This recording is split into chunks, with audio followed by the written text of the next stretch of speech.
Sai Ram.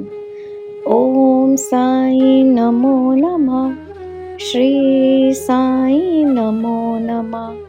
Jai Jai Sai Namo Namah. Sadguru Sai Namo Namah. Om Sai Ram. By the grace of Baba's blessings, I have been given this opportunity to read the Sri Sai Satcharitra for all of you. Today we'll be reading Chapter 41. Om Sai Ram.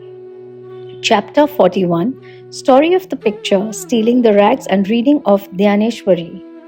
As stated in the last chapter, we continue here the story of the picture. 9 years after the incident described in the last chapter, Ali Muhammad met Hemat Pant again and related to him the following story. One day while wandering in the streets of Mumbai, he bought the picture from a street hawker. Then he got it framed and set it on a wall in his house at Bandra, that is suburb of Mumbai. As he loved Baba daily, he took darshan of it. 3 months before he gave the picture to Hemat Pant, he was suffering from an abscess or swelling on his leg for which an operation was performed, and he was convalescing in the house of his brother-in-law, Mr. Noor Muhammad Pir Bhoy in Mumbai. For 3 months, his house in Bandra was closed and nobody was living there. Only the pictures of the Baba, Abdul Rahman, Maulana Sahib Muhammad Hussain, Sai Baba, Baba Tajuddin, and a few other saints living were there. The wheel of time did not even spare these. He was lying sick and was suffering in Mumbai. Why should the pictures suffer there in Bandra? All the pictures met their end, but how Sai Baba's picture escaped it, nobody had been able to explain to me up till now. It shows the all-pervasiveness, omnipresence of Sai and his inscrutable power. The story goes like this. He had a small picture of Saint Baba Abdul Rahman from Muhammad Hussain Thariyatopan many years ago. He gave it to his brother-in-law Noor Muhammad Pir Bhoy, and it was lying on his table for 8 years. Once Pir Bhoy took it to a photographer and got it enlarged to life size and distributed copies of the same amongst his relations and friends, including Ali Muhammad, who fixed it up in his Bandra house.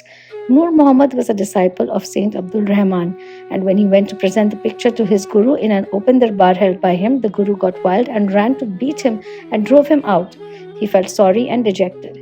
He also thought that he spent so much of money and incurred his guru's displeasure and wrath, as his guru Baba Abdul Rahman did not like image worship.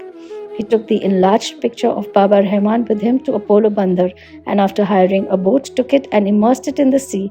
He requested the friends and relations to return their copies, and after getting them, 6 in all, back, had them immersed in Bandra Sea. At this time, Ali Muhammad was in his brother-in-law's house. He was told by him that his suffering would come to an end if he would soon immerse the pictures of the other saints also in the sea. On hearing this, Ali Muhammad sent Mehta, that is his manager, to his Bandra house and got all the pictures of the saints in the house to be thrown into the sea. When Ali Muhammad returned home after 2 months, he was surprised to find Sai Baba's picture on the wall as before. He did not understand how Mehta took away all the pictures except this. He immediately took it out and kept it in his cupboard, fearing that if his brother-in-law saw it, he would do away with it. While he was thinking how it should be disposed of and who would keep it with care, Sai Baba himself, as it was suggested to him, that he should see and consult Maulana Ismo Mujawar and abide by his opinion. He met the Maulana and told him everything. After much consultation, they both decided that the picture should be presented to Anna Sahib, that is Hemat Pant, and that he would protect it well. Then they both went to Hemat Pant and presented him the picture in the nick of time. This story shows how Baba knew all past, present and future, and how skillfully he pulled the wires and fulfilled desires of his devotees. The following story shows that Baba liked very much those who took real interest in spiritual matters, and that he removed all their difficulties and made them happy. Stealing the rags and reading of Dhyaneshwari. Mr. Bevidev, who was Mamlatdar of Dahanu, that is Thana district, wished for a long time to read Dhyaneshwari, that is the well-known Marathi commentary on the Bhagavad Gita by Dhyaneshwar, along with other scriptures. He could read daily 1 chapter of the Bhagavad Gita, but when he took Dhyaneshwari in hand, some difficulties cropped up and he was precluded from reading it. He took 3 months' leave, went to Shirdi and thence to his home at Paud for rest. He could read other books there, but when he opened Dhyaneshwari, some evil or stray thoughts came crowding up in his mind and stopped him in the effort. Try as much as he could, he was not able to read even a few lines of the book with ease. So he resolved in his mind that when Baba would create love for the book and would order him to read it, he would begin and not till then. Then in the month of February 1914, he went with his family to Shirdi. Their Jog asked him whether he reads the Dhaneshwari daily. Dev replied that he was desirous of reading it, but he was not successful and that only when Baba would order him to read it, he would commence. Jog then advised him to take a copy of the book and present it to Baba and start the reading after it was consecrated and returned by him. Dev replied that he did not want to resort to this device as Baba knows his heart. Would he not know his desire and satisfy it by giving him a clear order to read? Dev then saw Baba and offered 1 rupee as dakshina. Baba asked for rupees 20, which he gave. At night, he met one Balakram and inquired from him as to how he secured Baba's devotion and grace. Balakram told him that he would communicate everything next day after Aarti. When they went for darshan the next day, Baba asked for rupees 20, which he gave willingly. As the masjid was crowded, they went aside and sat in a corner. Baba asked him to come closer and sit with a calm mind, which Dev did.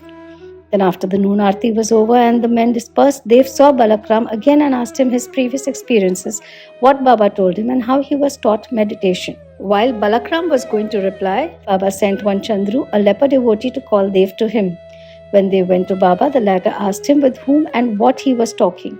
He said that he was with Balakram and heard from him his fame. Then Baba asked him again rupees 25 as dakshina, which Dev gladly gave. Then Baba took him inside and sitting near the post charged him, saying, "You stole away my rags without my knowledge." Dev denied any knowledge of the rags, but Baba asked him to make a search. He searched but found none. Then Baba got angry and said, "There is nobody here. You are the only thief, grey-haired and old. You came here for stealing." After this, Baba lost his temper, got terribly wild, gave all sorts of abuses and scoldings. Dev remained silent and apprehended that he might get a beating also. After about an hour or so, Baba asked him to go to the Vada. He returned to the Vada and told Jog and Balakram all that had happened. Then in the afternoon, Baba sent for all of them and said that his words might have pained the old man Dev, but as he committed the theft, he took him to task.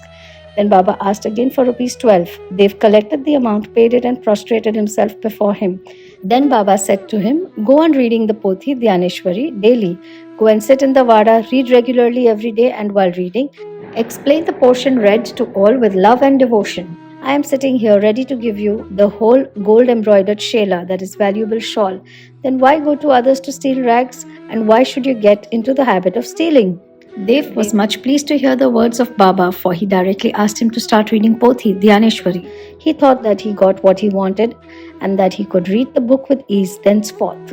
He again prostrated himself before Baba and said that he surrendered himself to him and that he should be treated as a child and be helped in his reading. He realized then what Baba meant by stealing the rags. What he asked Balakram constituted the rags, and Baba did not like his behavior in this respect. As he was ready to answer all his questions, he did not like him to ask others and make unnecessary inquiries, and therefore he scolded him. Dev thought that he really did not scold him, but thought that he was ready to fulfill his desires and there was no use asking others in vain. Dev took these scoldings as blessings and went home satisfied and contented. The matter did not end here. Baba did not stop only with issuing an order to read. Within a year, he went to Dev and inquired about his progress. On 2nd April 1914, on Thursday morning, Baba gave him a dream.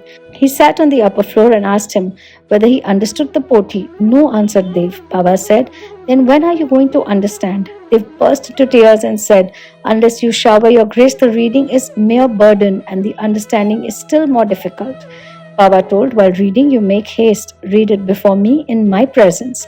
Dev asked, "What shall I read?" Baba said, "Read Adhyatma, that is spiritualism." Dev went in to bring the book, and when he opened his eyes, he was fully awakened. We leave the readers to imagine what ineffable joy and bliss Dev felt after this vision. Bow to Sri Sai. Peace be to all. Om Sai Ram. With folded hands, I humbly request Sai Baba to please forgive me for any mistake that I might have made while reading this chapter. Om Sai Ram.